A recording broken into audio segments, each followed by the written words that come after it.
Hey guys, welcome to this week's podcast episode. And I've got Heather Ferrari with us today. She is a business coach coming out of Utah, and she helps clients with revenue revolution, productivity hacks, mindsets. And I'm really happy to have her on the show for the entrepreneurs, just to have a 20 to 25-minute fireside conversation around business and business entrepreneurship for the audience. So Heather, welcome.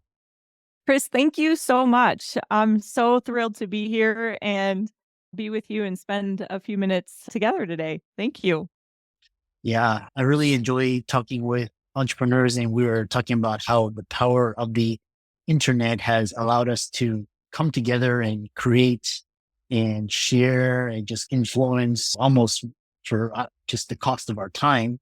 And so, talk about you, how you got started, and what your company does. And I'm really excited to delve into the conversation.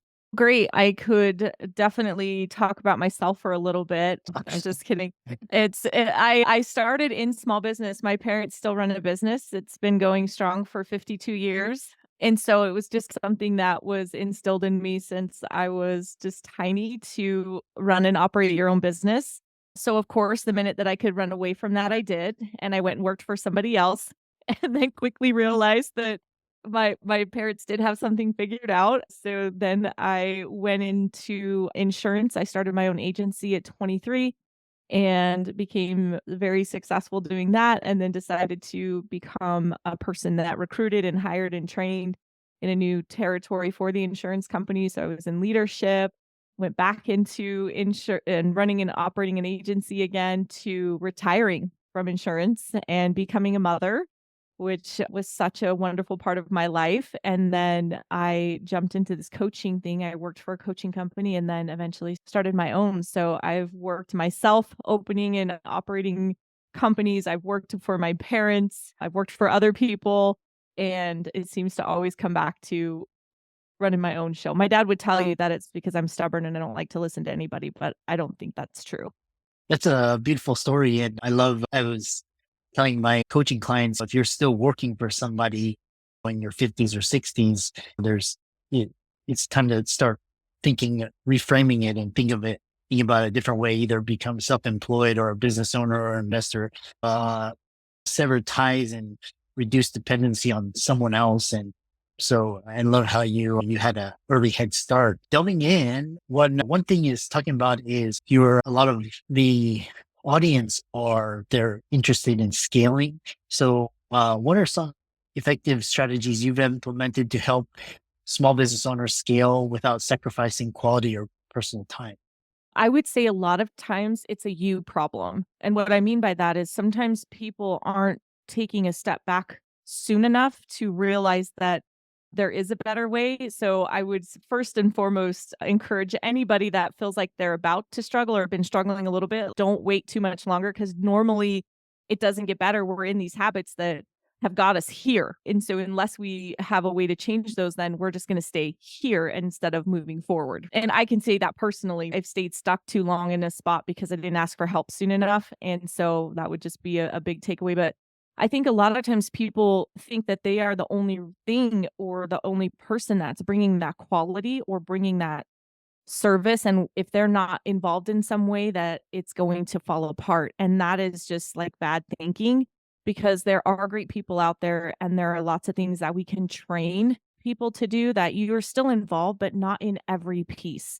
So you don't necessarily have to be the one taking the intake form, or there's so many great automations and so many processes and systems and client management structures out there that can help you with that for a very minimal fee.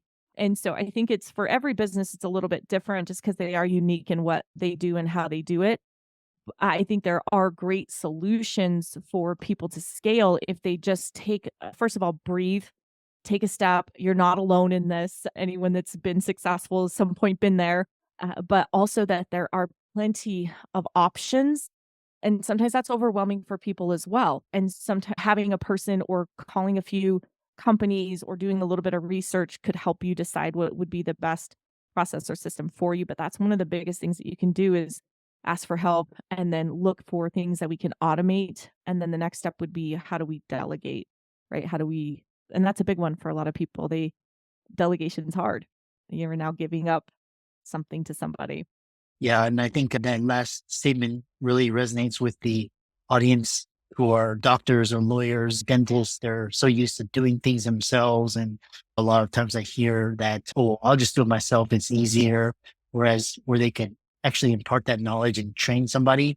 The other question, because I was talking to one of a good founder myself the other day, we're just chatting over coffee, and he was saying like scaling a business, he was like hiring and all these people, and then his overhead got higher and like all this stuff. And then I was talking to another founder, and she scaled her business through software and automation. So instead of having people, she's got like subscriptions, and she's got ChatGPT and all these AI assistants. And she was telling us that's so much better because it's just, you're just paying for one thing with ultimately infinite productivity. So do you recommend going people versus software, AI automation? Where do you see the balance? I think you need both in a lot of ways. And sometimes it also depends on your business. If you are front facing, when you need that person that's available to customer service, or your business is actually a brick and mortar still, you might need people. So I don't know if it's like you mentioned, like a doctor or a dentist, like that's front facing. I don't know how AI punch in a number and something comes.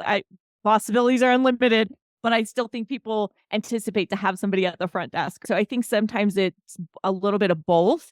I think people tend to hire. I've done it myself, right? Like you just are so tired and exhausted, and you're just like, I would just need somebody to fill the spot, take some of this off, but you're so at a capacity point then that when you bring this person on and just throw stuff at them and good luck, that's not a successful plan with them either. And we've all had those people do that to us. If you've been in business at any time, like somebody's just so grateful that you're there. It's take all of this off of me, and you don't know what to do. You don't even know how to log in potentially. So it's not just hiring to fill the void or to take on those responsibilities.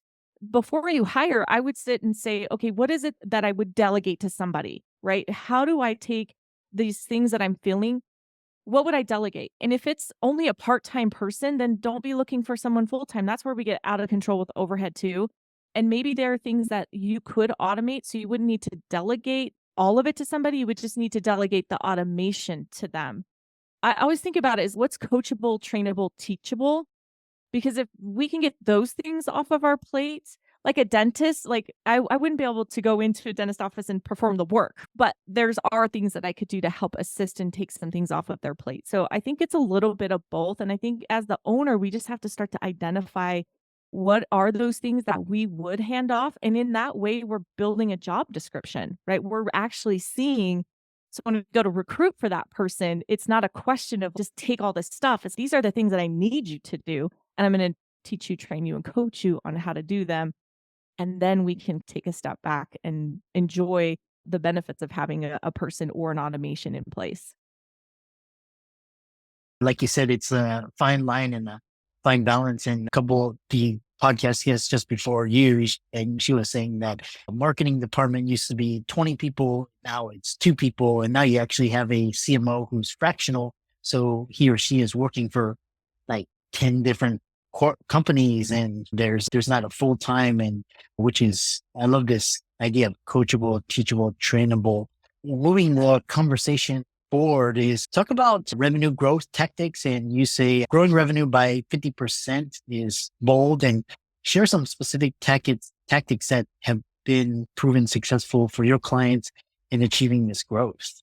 Some of the biggest success that I've seen with people is when they've removed themselves from the day to day. For instance, I have a client that is a roofer, but they're in multiple territories, and he was trying to be the sales guy, be the customer. Like there was just so many roles that he was trying to fulfill, and he just didn't want to let go. And I totally get that. But when he was able to do that and train someone to do sales in his process that worked. It's funny, he calls, I'm not putting as many miles on my vehicles anymore. I'm like, that's a good thing. And so sometimes that's profit too, right? Not destroying a vehicle because you're not in it as much because you have people out there still bringing in the revenue, but it's just not you. And so to get him to understand that it's, if you can make yourself duplicatable, but have a way to monitor it. So he was still looking at stats. He's still looking at success of the lead coming in versus it being closed, making sure they're following up through the follow-up process. But that's more of a leadership entrepreneur CEO role than I'm the one knocking on the door. And I think sometimes again, we're just so used to doing the same thing over and over again that it's hard to imagine it being a different way. I can't speak on his behalf for sure, but I would probably say that he does feel like he has more time. He does feel like he's got some great people on board, that he has systems in place and processes to monitor the success. And in turn, he went from less than 1 million a year to over 5 million a year. And so I think that's a huge growth in just a short amount of time by tweaking small things. But sometimes just removing yourself is the best way to bring your company profit because you're only one person and growth, profit and growth. Yeah, so well said. It reminds me of my early days. They were saying, it was this, the saying is jumping over dollars to get the pennies, and I was really like struggling and just wasting my time. And when I realized what you just said, it was like letting go of the small things and like really focusing on the big things. And then that's when the revenue and income started to really come in. And just working less too, which was, it's almost like it's like epiphany. It's like counterintuitive. Isn't So that the best part too of why you wanna own your business is so that you can actually do stuff with your life? It's like, "Oh, I have all this free time and I'm making more money," and they almost feel like it's wrong in some way. No, this is like how it should be. This is how it should yeah, be. yeah, yeah, and yeah. I love what you just said. And so next thing is just talking about, just because I know we have around 7, 8 minutes left, and you family and being a mother is really important to you. And so navigating challenges as a female entrepreneur, and what unique challenges have you faced, and how have you had to overcome them to become the mother and the entrepreneur that you want to be?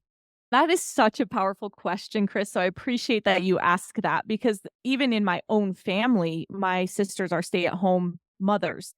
And so for me, it's almost like if I should be doing that because that's the norm. And so for a lot of it, it's just like a mind shift because I know that's not what I was intended to do. And it's not knocking anything. I'm just more like I got to be busier, and not that my moms aren't busy, but it was a different busy. I need to be involved in business. I need to be involved in those things. And so how did I create something that I could do both? Because I of course love being a mother and I also love helping people. So how do I make that work for most days? And I retired for that reason. When my daughter was little, I did want to spend that time. So I took about 2 years off just to be with her. And then I went back to it when she went back to school because it was like, what am I going to do now? And I think that for me, I just had to put on a different identity that felt real to me and not the shame that comes with being a mother and a working mother. Like I made it very clear to the schools that my daughter went to, don't ask me to serve on all these boards. I'm not going to do it. I will give you money, hands down. If you need me for 2 holidays a year, I will be there. I'll have my daughter pick, and that's what I'm gonna do. And it was setting those boundaries instead of saying yes to everything and then hating all of it and not being in not having it be enjoyable. But I was still there for my daughter. Like she saw me there. I was happy to be there. And so we had a compromise that way. So I guess just setting up boundaries for myself to where I could still do something that I loved and be present when I needed to be present.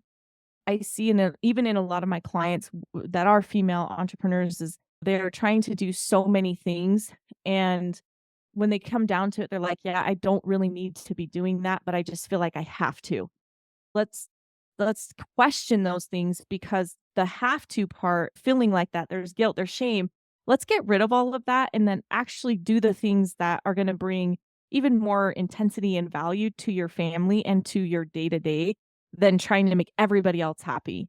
Because that's a failing plan. No matter if you're a female, male, it's the same, right? If you're trying to make everybody happy, you're the miserable person at the end of the day. So boundaries are super important in my schedule. I live and die by that.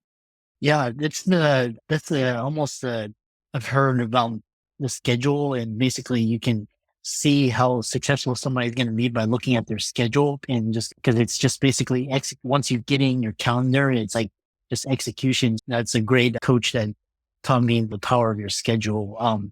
How And can Chris, there's no shortage of getting yourself organized.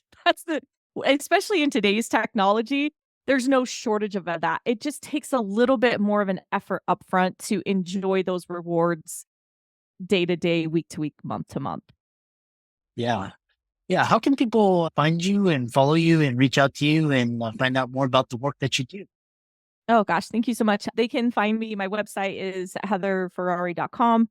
I'm also on TikTok. It's at Heather_Ferrari. I'm on Instagram as well. So check me out on those platforms. I do post some leadership videos almost daily. So there's some cool tips and tricks on there to learn a little bit more about how I'm helping people.